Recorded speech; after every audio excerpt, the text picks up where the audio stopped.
So now, after understanding what do we mean by internal audits, let's try to understand what do we mean by external audits. So this certification audit or external audit is nothing but it's basically about the certifying authority or the certifying auditor validating that your ISMS which is within your company is compliant with the standard or not. So that's what we basically mean by the external audit. So the external certification audit for ISO 27001 will usually be conducted by an independent certification body, which will be selected again by you, as you have to understand and you have to decide which third-party certification body that you have to appoint for this ISO 27001 certification. And this external audit would contain of multiple stages. So let's talk about all these stages one by one now. So this external certification audit is also called the ISO 27001 certification audit that we were discussing about just a couple of minutes before. So stage 1 audit is the first stage of this external audit, which is also called a documentation review audit.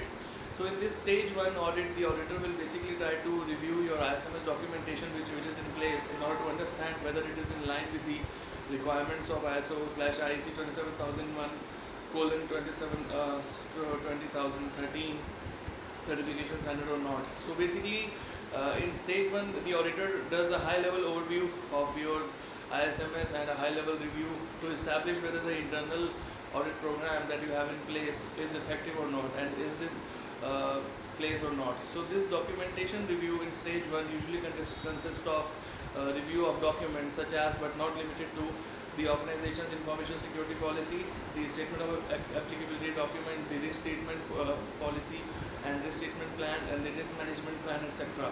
So stage 1 audits can be completed on-site or off-site, like in cases where you can actually ask the organization to send these documents to you via courier or through email in case you are not on the same location as that particular organization.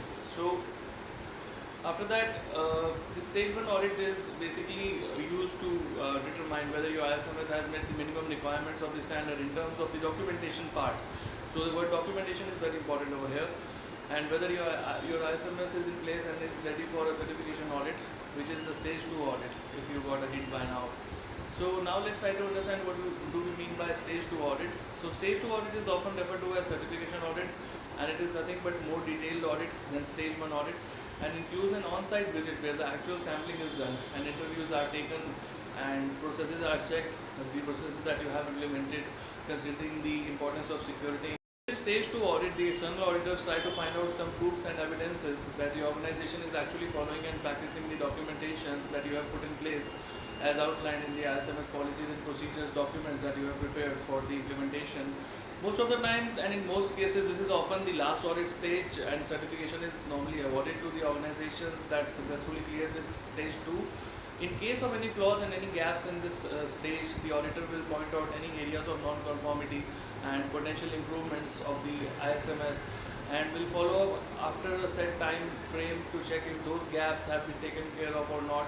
But till the time the auditor is not certain and sure that you have taken care of all the non-conformities and actually have remediation plans in place, the auditor has pointed out in the previous audit that he has taken in stage 2.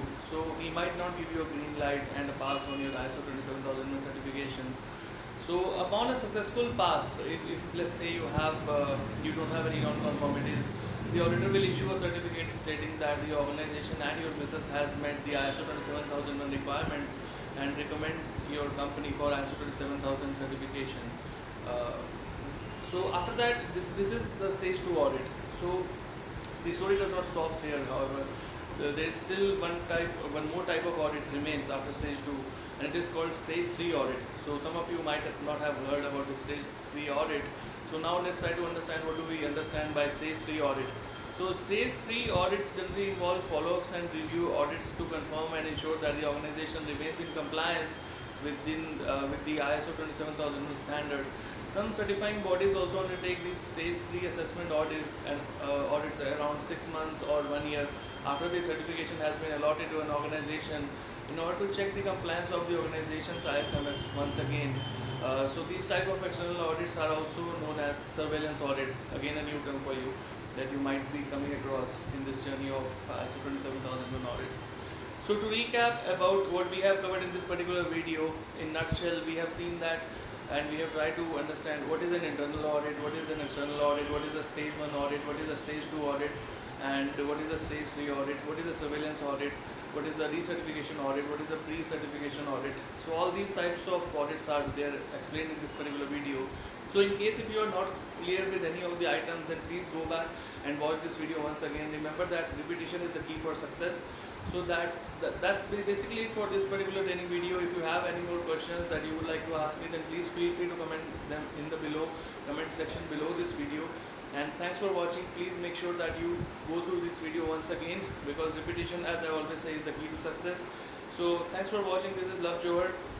If you have any queries or concerns in terms of what I have discussed here, then please feel free to comment below and I will be happy to respond back.